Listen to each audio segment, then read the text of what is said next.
여기 위에는 창세기 구도 있습니다. 자, 빨리 모으시고 정리 빨리 하시고 그리고 얘기 공부하겠습니다. 예, 오늘 말씀은 속량 화목제물 나타내심이라는 제목으로 저와 여러분이 함께 은혜 나누도록 하겠습니다. 로마서 23장 21절로 26절 말씀을 대하여 어떤 신학자는 이 부분이 로마서 전체의 중심이요 핵심이 되는 구절로 가득 차 있다라고 말하고 있습니다. 또 어떤 신학자는 이 21절로 26절 말씀이 지금까지 쓰여진 모든 글 중에서 가장 위대하고 중요한 글들이다라고까지 하였습니다. 이 21절로 26절 말씀은 구약 전체를 아주 단단하게 압축하여 복음을 명확하게 설명하는 6구절입니다. 여러분, 이 부분에서 가장 첫 번째로 중요한 표현은 하나님의 의입니다. 우리는 지난주 이 하나님의 의라는 말을 이 의미하는 바가 무엇인지에 대해서 6가지로 살펴보았습니다. 이 하나님의 의라는 문구는 로마서에서 자주 반복되는 문구입니다. 이는 타락한 인간을 회복시키기 위한 구원 사역에 대한 주도권이 절대적으로 하나님께 있다는 의미가 들어있습니다. 그리고 결코 의롭지 않은 인생들이 하나님 앞에 나와 하나님과의 생명의 교제가 가능할 수 있도록 하나님께서 자신의 방법으로 의로운 신분과 지위를 인간에게 부여하셨다라는 의미가 들어있습니다. 이 하나님의 의는 오직 유대인이나 헬라인이나 오직 예수 그리스도를 믿는 믿음으로만 얻을 수 있습니다. 여러분, 구약 성경이 증거하는 바가 바로 이것입니다. 구약 성경은 줄기차게 유대인이나 헬라인이나 오직 예수 그리스도를 믿는 믿음으로만 하나님 앞에 의롭다함을 얻어 하나님과의 새로운 관계에 들어갈 수 있다는 것을 구약 성경이 증거하고 있습니다. 23절 말씀을 보십시오. 모든 사람이 죄를 범하였음에 하나님의 영광에 이르지 못하더니. 여러분, 이 말씀은 하나님께서 오직 믿음으로 말미암는 하나님의 의를 준비하신 이유가 무엇인지 설명합니다. 그것은 모든 사람이 죄를 범하여 하나님의 영광에 이르지 못했기 때문이었습니다. 하나님의 영광에 이르지 못했다. 이것은 인간의 전적 타락에 대한 또 다른 표현입니다. 이 말씀에서 모든 사람이라는 단어가 강조되어 있습니다. 이 파테스는 한 사람도 빠짐없는 인류 전체를 의미합니다. 유대인들은 자신들은 여기에 포함되지 않는다고 생각했습니다. 그러나 파테스에서 제외되는 사람은 단 한 사람도 없습니다. 그리고 하나님의 영광에 이르지 못했다.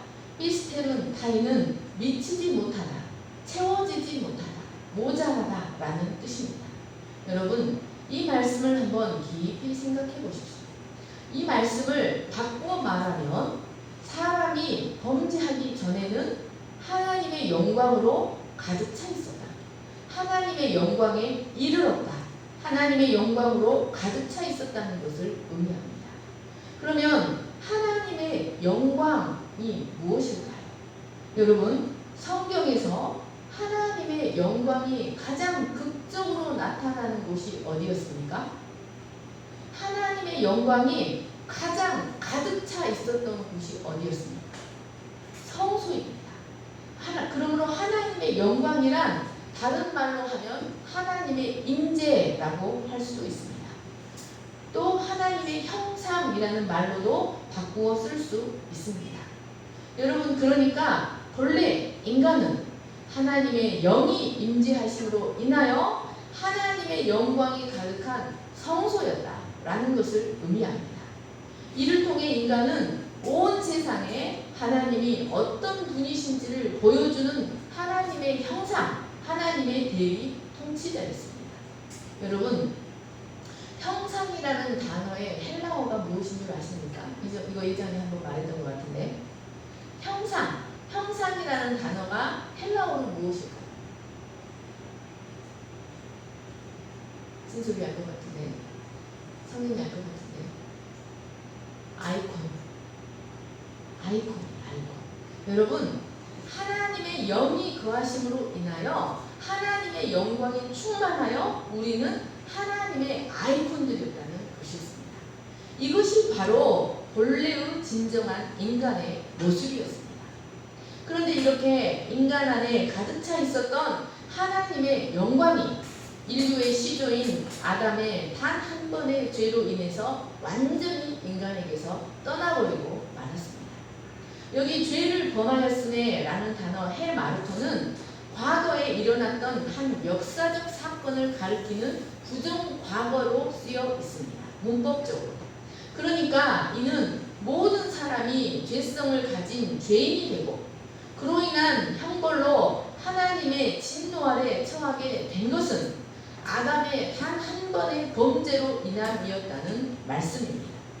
여러분, 이것은 바로 성경이 말하는 대표성의 원리입니다. 하나님을 불신하고 인류의 시조인 아담이 하나님을 불신하고 하나님과의 언약을 깨뜨려버린 것, 하나님을 배반한 것에 대한 결과는 참으로 처참한 것이었습니다. 아담의 범죄로 인하여 인간을 하나님의 영광으로 옷 입고 하나님 앞에서 살아 움직이는 생명, 하나님의 영이 임해야만 하나님의 영광으로 가득 차고 하나님이 보실 때 살아있는 산 영의 존재가 됩니다. 그런데 아담의 범죄로 인하여 이 하나님의 영이 나로 하여금 하나님 앞에 살아있는 영의 존재가 되게 하는 하나님의 영이 떠나버렸습니다. 이로 인해서 인간은 그 옷 입고 있던 하나님의 영광이 떠나버림으로 말미암아 하나님 앞에서는 죽어있는 존재, 더 이상 하나님 앞에서 살아있는 존재가 아닌 겁니다. 그리고 하나님의 영광이 떠남으로 인하여 벌거벗은 존재가 되고 말았습니다. 그리고 하나님의 영이 거하시던 그 자리에 대신 무저갱이 임하는 존재가 되어버렸습니다. 깊은 흑암, 즉 온갖 더러운 영들의 처소인 무저갱이 자리 잡고 깊은 흑암이 지배하는 존재가 되고 말았습니다. 사랑하는 여러분, 이런 인간이 아무리 선하고 의롭게 살아간다 할지라도, 아무리 의로운 행동을 한다 할지라도 그것이 하나님이 원하는 수준에 이를 수 있겠습니까? 결코 하나님이 원하시는 수준에 이르지 못합니다. 그러므로 진정한 구원이란 다시 인간 안에 하나님의 영이 임재하는 것, 그래서 하나님의 영이 임재하는 성소가 되어서 하나님의 영광으로 가득 차는 것이 진정한 구원이라고 말할 수 있습니다. 24절 말씀을 보십시오. 그리스도 안에 있는 성령으로 말미암아 하나님의 은혜로 값없이 의롭다 하심을 얻은 자 되었느니라.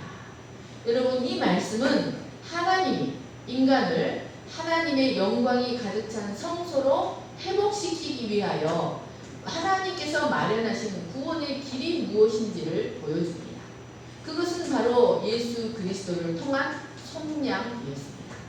이 속량이라는 단어는 올무에 매인 짐승이나 착고에 매인 죄수를 풀어주는 것을 말합니다.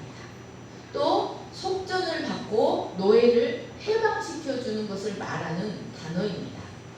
칭의라는 단어가 법정에서 빌려온 법률 용어였던 것처럼 속량이라는 단어는 노예 시장에서 빌려온 상업 용어였습니다.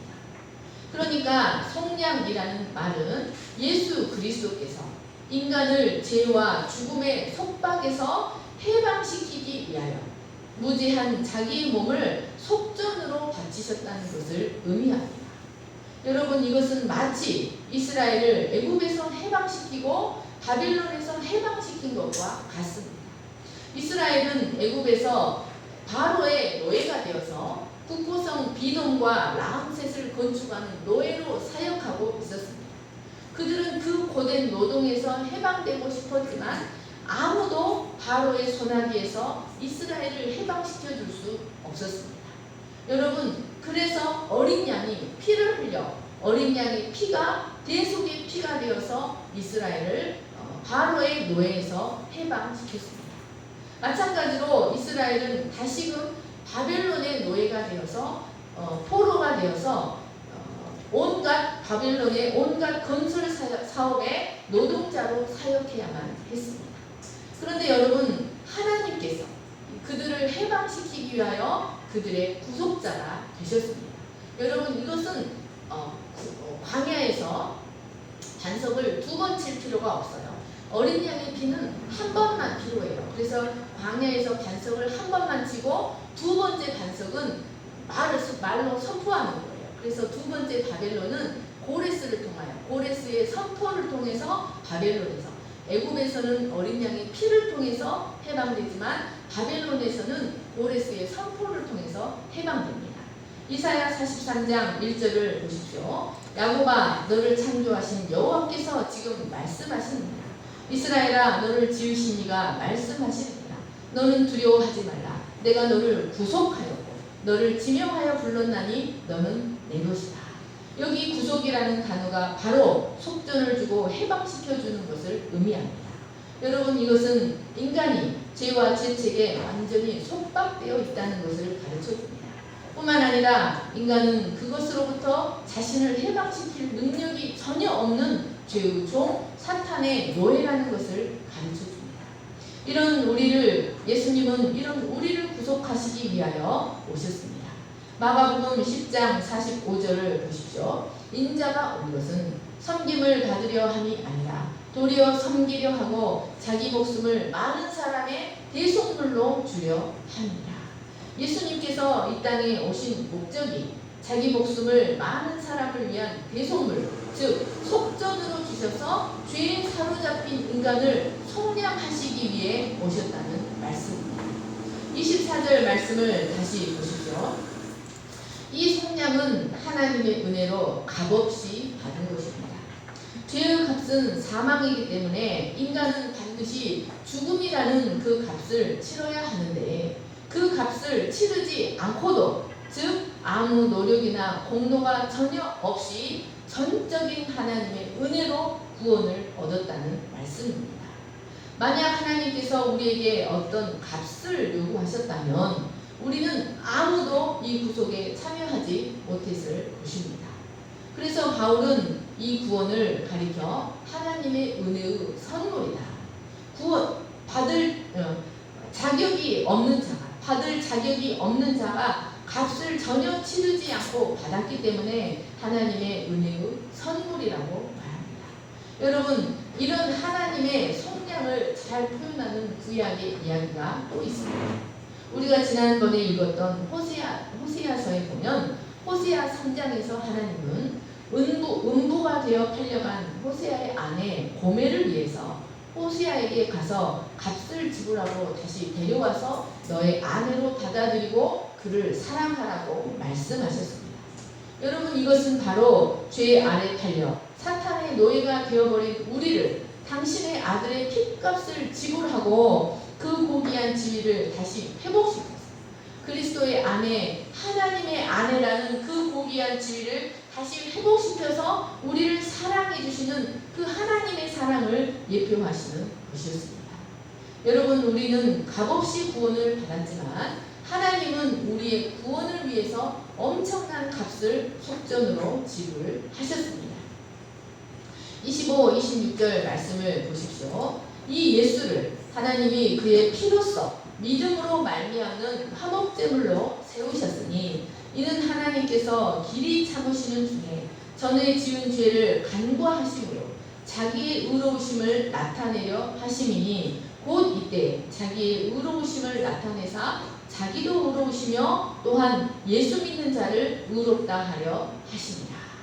여러분, 24절 말씀은 속량이라는 단어로 우리의 구원을 표현하였습니다.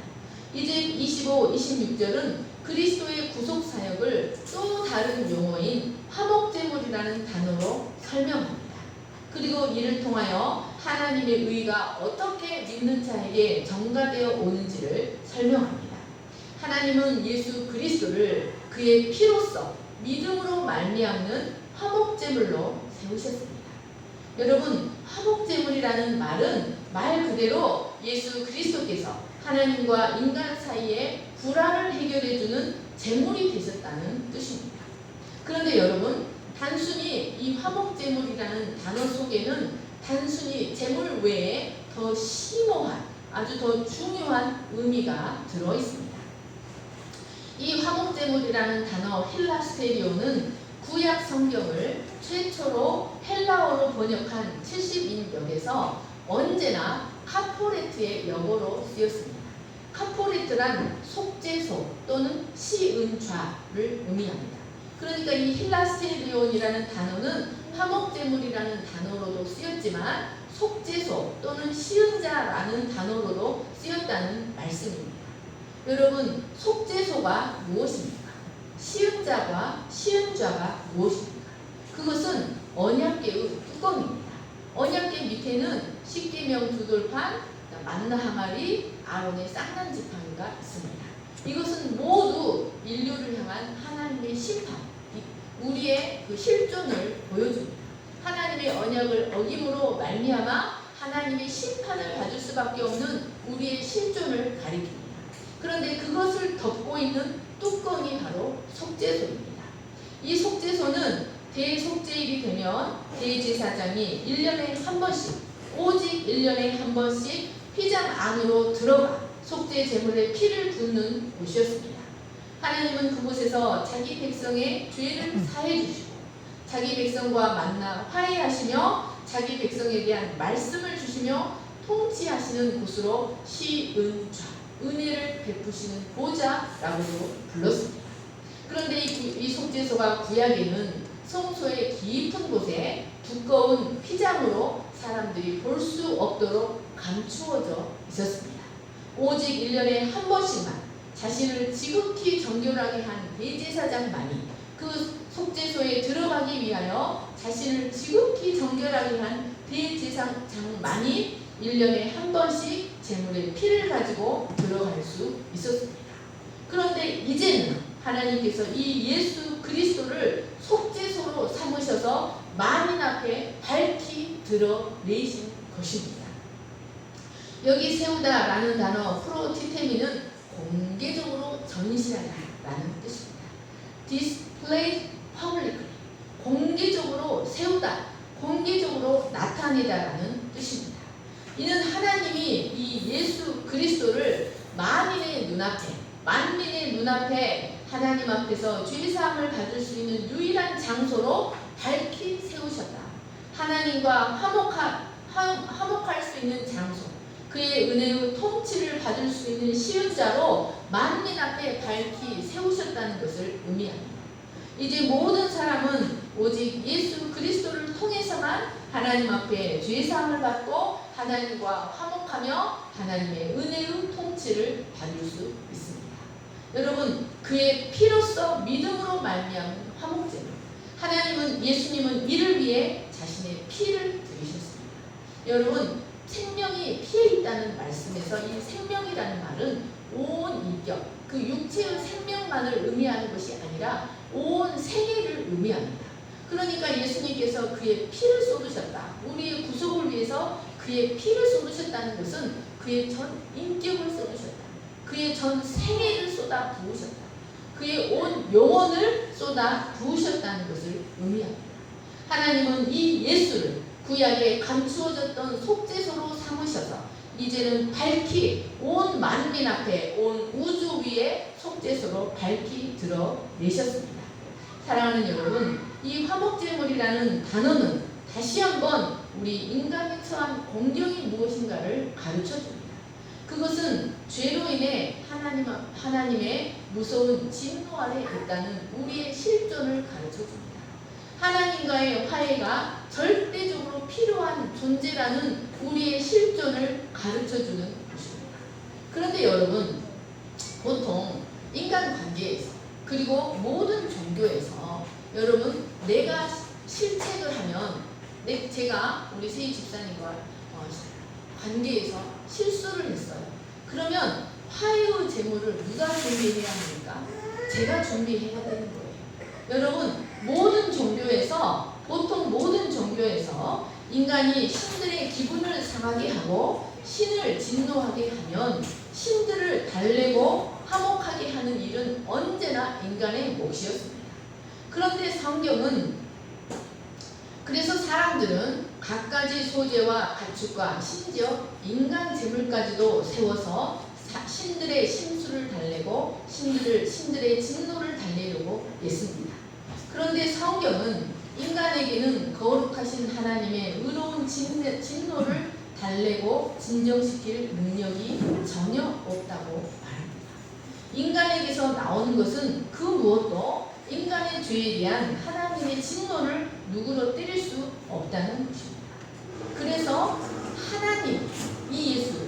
하나님이 친히 예수 그리스도를 화목제물로 세우셨습니다. 여러분, 불화의 관계에서 불화를 일으킨 당사자가 제물을 준비해야 하는데 하나님이 우리를 위해 제물을 준비하셨다는 말씀입니다. 요한일서 4장 10절, 레위기 17장 11절을 보십시오.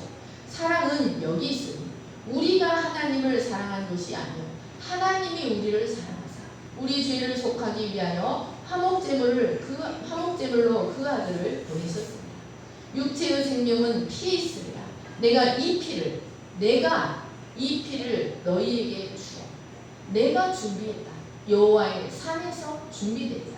우리를 위한 제물을 여호와께서 준비하셨다는 말씀입니다. 예수 그리스도는 하나님이 우리를 위해 준비하신 속죄소 시은좌였습니다. 하나님 자신이 친히 우리를 위해 당신의 소중한 아들을 제물로 내어주시고 우리의 죄로 인한 당신의 거룩한 진노를 친히 누그러뜨리셨던 것이었습니다. 여러분, 사랑하는 여러분, 하나님은 이로써 당신이 얼마나 공의로우시며 얼마나 언약에 신실하신지를 나타내셨습니다. 여러분, 이 하나님만이 우리의 영원한 믿음의 근거가 될 수 있는 것입니다. 여러분, 그러면 이 하나님께서 인간과의 화목을 위해 아들의 피를 흘리신 것에 대하여 하나님께서 인간에게 요구하신 반응은 오직 믿음입니다. 그래서 바울은 21절에서 26절 사이에서 3번에 걸쳐서 믿음의 필요성을 강조하고 있습니다. 22절 말씀에 예수 그리스도를 믿음으로 말미암아 모든 믿는 자에게, 25절 그의 피로써 믿음으로 말미암아, 26절 또한 예수 믿는 자를 의롭다 하려 하십니다. 여러분, 하나님께서 우리에게 요구하신 것은 믿음입니다. 하나님이 만민 위에 높이 밝히 세우신 속죄소 안에는 오직 예수 그리스도의 대속을 믿는 믿음으로만 들어갈 수 있습니다. 믿음이 아니고서는 그의 피 흘리심의 효과를 경험할 수 없습니다. 하나님이 처음부터 계획하신 구속은 처음부터 오직 믿음을 통한 구속이었습니다. 여러분, 하나님께서 가인의 제사는 받지 않으시고 아벨의 제사만 받으셨던 이유가 무엇이었습니까? 그것은 아벨이 자기를 온전히 내려놓고, 여러분, 믿음이란 자기를 포기하는, 자기 계획, 자기 방법, 자기를 모두 내려놓는 것입니다. 하나님께서 아벨의 제사만 받으셨던 것은 그 아벨이 자기를 모두 내려놓고 하나님의 언약만을 의지하는 믿음으로 하나님이 명하신 대로 제사를 드렸기 때문에 그 제사를 받으실 수 있었던 것이었습니다. 사랑하는 여러분, 이스라엘이 구약 제사에서 제물을 바칠 때에도 그 제물의 의가 제사자에게 전가되어져 오고 그 제사자의 죄가 제물에게 전가될 수 있었던 것도 바로 하나님께서 그렇게 하기로 정하신 것을 믿었기 때문이었습니다. 믿음으로 전가되고 믿음으로 전가되어 오는 겁니다. 믿음이란 자기 자신을 온전히 내려놓는 것입니다. 자신에게는 소망이 없다는 것을 깨닫고 오직 하나님이 세우신 예수 그리스도만이 우리에게 소망인 것이라는 것을 믿고 하나님이 이루신 구속사역을 단순히 바라보는 것입니다. 25절에 간거하다라는 단어는 한글의 의미로는 깊이 유의하지 않고 대충 보고 넘어가다라는 뜻이 있습니다.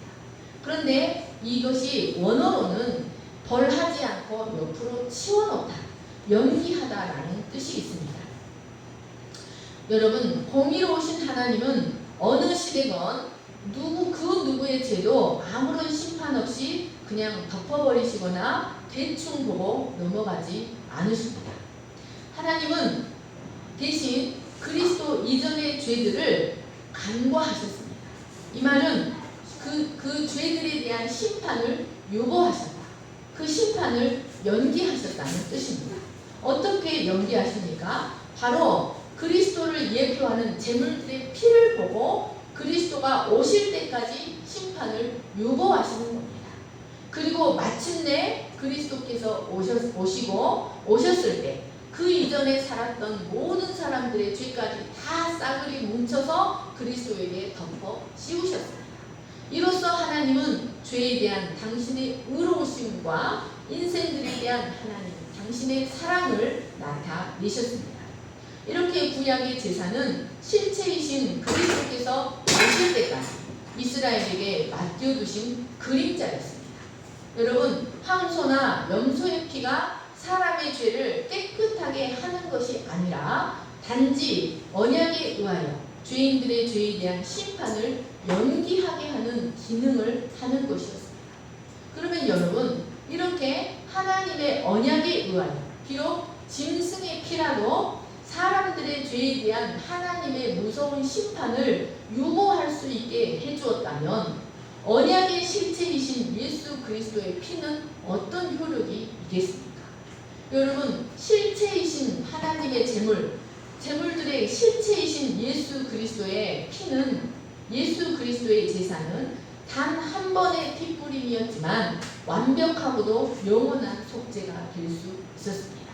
그래서 이것을 once for all이라고 말합니다. 영단번, 즉 한 번의 죽으심으로 모든 속죄 제사를 완성하셨다. 누구의 죄? 아무리 많은 사람의 죄도, 그리고 아무리 큰 죄도, 그리고 아무리 여러 번의 죄도 완전히 속죄할 수 있는 완벽한 제사, 영원하고도 완전한 속죄가 되었다는 것을 의미합니다. 그리스도의 죽음은 단순히 죄책이나 죄의식을 약화시켜주는 정도가 아니었습니다. 형벌을 유예시켜주는 정도가 아니라 죄책과 죄의식을 완전히 없애주는 제사, 그리고 죄 자체의 사슬을 풀어주는 제사, 죄로 인한 형벌로부터 영원하고도 완전한 해방을 주는 영원한 제사였습니다. 26절 말씀을 보십시오. 하나님은 이렇게 예수 그리스도를 화목제물로 세우심으로써 하나님 자신이 죄를 얼마나 미워하시는 공의로운 분이신지, 그리고 죄인들을 얼마나 사랑하시는지를 나타내셨습니다. 이렇게 그리스도의 십자가는 하나님의 공의와 의롭지 못한 죄인을 의롭게 하시는 그 사랑을 온전히 성취하시는 하나님의 능력, 하나님의 비밀이 되셨습니다. 그런데 여러분, 이 예수 믿는 자를 의롭다 하려 하심, 이것을 이 하나님 편에서는 칭의라고 말하고 인간 편에서는 득의라고 말하는데, 의롭다 하려 하심이라는 이 말이 로마서 전체에서 13번이나 나옵니다. 이것은 복음의 핵심입니다. 그런데 13번 나오는 이 칭의, 의롭다 하려 하심이라는 말 중에서 3장 20절에서 31절 사이에 이 단어가 집중적으로 나오고 있습니다. 여러분, 칭의는 법정에서 엄격한 취조를 받고 모든 절차를 밟은 후에 재판관으로부터 죄가 없다고 최종적으로 선고해주는 법정 용어입니다. 재판관이 의롭다고 선고한 후에는 그 누구도 다시 그의 죄를 읊거나 그를 정죄할 수 없습니다. 이는 마치 홍해를 건넌 이스라엘을 바로가 다시 사로잡지 못했던 것과 같습니다. 이런 칭의와 반대되는 용어는 무엇이겠습니까? 그것도 법정 용어입니다. 칭의에 반대되는 용어는 무엇일까요?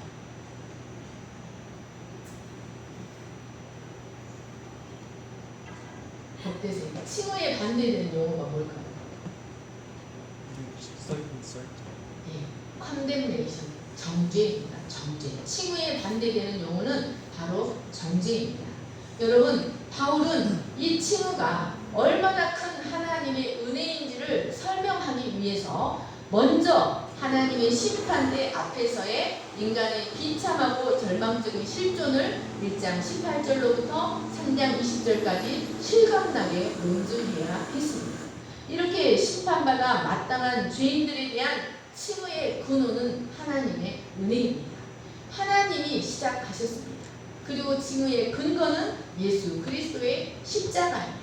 그 그리스도에게 우리의 죄가 전가되고 그리스도의 의가 우리에게 전가되어 옴으로써 우리가 의롭다고 칭함을 받을 수가 있게 된 것입니다. 그리고 우리가 칭의를 받을 수 있는 수단은 오직 믿음입니다. 칭의는 복음의 핵심입니다. 여러분, 이 세상 어느 종교에도 어느 이데올로기에도 이 칭의라는 개념은 결코 없습니다. 오직 기독교에만 있는 유일한 구원의 진리입니다. 이 세상의 모든 종교는 사람의 죄에 대한 해결을 위해 일종의 선행이나 고행 같은 자기 구원의 방법을 가르칩니다. 자신들의 죄 문제를 해결하기 위해 선행이나 고행 같은 자기 구원의 방법을 가르치지만 인간이 어떤 행위를 한다 할지라도 그 죄 문제를 해결하지 못하고 하나님의 의에까지 이룰 수 없습니다. 그래서 하나님이 직접 예수 그리스도를 화목제물로 세우시고 예수님께서 직접 내려오셔서 십자가에서 죽으심으로 죄의 문제를 해결하시고 자신의 거룩한 의가 믿는 자에게 전가되게 하셨습니다. 이로써 전혀 의롭지 않은 자를 의롭다고 해주시고 이 의로움을 통해서 하나님과의 새로운 언약 관계로 들어갈 수 있게 해주셨습니다. 사랑하는 여러분, 이 칭의는 참으로 실제적인 것입니다. 이 칭의는 하나님의 종말론적인 구원, 종말에 일어나는 하나님의 구원과 하나님의 심판이 종말에 일어날 수 있는 하나님 나라가 현재적으로 우리의 삶에 이루어지게 합니다. 죄로 인한 죄와 심판으로 인한 해방, 그리고 하나님과의 화평의 관계가 우리의 삶에 펼쳐지게 합니다. 사랑하는 여러분, 하나님의 이런 사역에 대해 하나님이 요구하시는 반응은 오직 단 한 가지, 믿음입니다. 만약 율법의 행위를 우리가 계속해서 운운한다면 그것은 하나님과 그리스도의 구원 사역을 부정한 것으로 만들어 버리는 것에 불과합니다. 사랑하는 여러분, 하나님께서 우리를 죄의 사슬에서 속량하시고 예수 그리스도께서 우리를 위한 속죄소, 시은자가 되셔서 구약에서는 감추었던 것을 이제 만인 앞에 밝히 드러내셔서 누구나 믿음으로 자기를 내려놓고 하나님의 언약을 믿는 자는 누구나 구원받을 수 있도록 이 화목제물 대신 속죄소 대신 예수 그리스도를 만인 앞에 높이 세우셨다는 이 은혜의 소식을 믿음으로 받아들여서 하나님 앞에 의롭다함을 받고 하나님과의 믿음의 관계, 화평의 관계로 들어갈 수 있는 저와 여러분 될 수 있기를 간절히 축원합니다. 기도하겠습니다. 사랑과 은혜와 복음 말씀은 하나님 아버지 감사합니다. 우리는 모두 죄의 노예가 되어서 죄책으로 인하여 신음하고 영원히 그 죄의 사슬에 해방되지 못하고 하나님의 진노의 대상으로 영원한 죽음을 맞이할 수밖에 없었지만 하나님께서 이런 우리를 예수 그리스도의 피라는 속전으로 우리를 속량하시고 다시 하나님의 영이 우리 안에 들어오셔서 귀신의 처소였던 우리가 하나님의 영이 거하여 하나님 앞에 살아 움직이는 생명이 되게 하시고 하나님의 영광이 가득 찬 존재로 회복될 수 있게 하여 주셔서 감사합니다. 이제 하나님과의 언약 관계가 새로운 언약 관계로 들어가고 하나님의 의로운 통치를 받을 수 있는 하나님의 선민이 되게 하여 주셔서 감사합니다. 하나님 아버지, 우리가 삶의 모든 순간에서 자기를 모두 내려놓고 오직 하나님의 언약만을 의지하며 우리의 구원을 처음부터 끝까지 이루어 가시는 하나님만을 바라보고 처음부터 끝까지 믿음으로 살아가는 의인이 될 수 있도록 축복해 주시기를 간절히 기도합니다. 감사하며 거룩하신 예수님의 이름으로 기도합니다. 아멘. 네, 나누기 점검할 때 모두 일어나셔서 찬양하시겠습니다.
사로잡고 있는 죄로부터 해방되고 싶었지만 그 무엇도 우리를 사로잡고 있는 죄로부터 해방시켜 줄 수 있는 것은 없었습니다.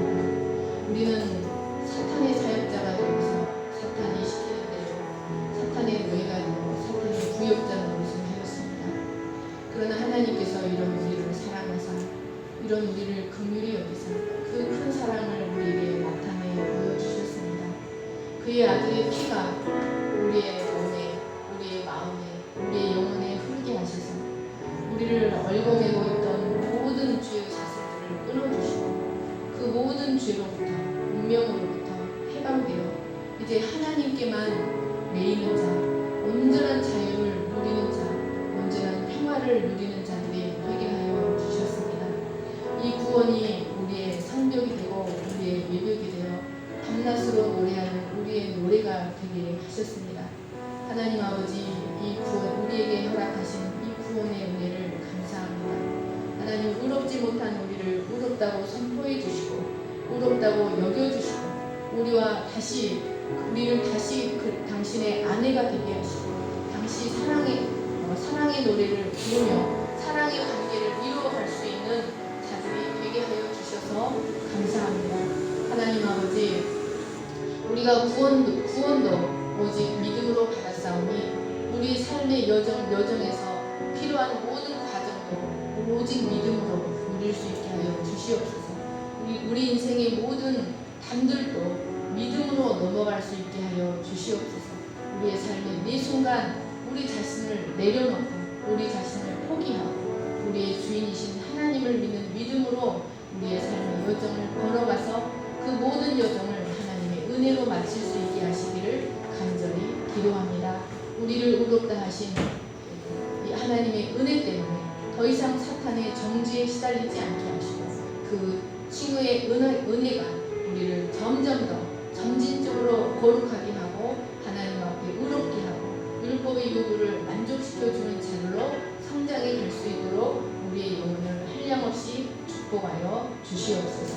이제는 우리 주 예수 그리스도의 은혜와 하나님 아버지의 거룩하신 사랑과 성령의 감동과 교통하심이 자기를 온전히 내려놓고 믿음으로 속죄소 되시고 시험자 되시는 예수 그리스도만을 바라보는 믿음으로 걸어가기를 소망하는 모든 우리 위에 영원토록 함께 하시기를 간절히 축원하옵나이다.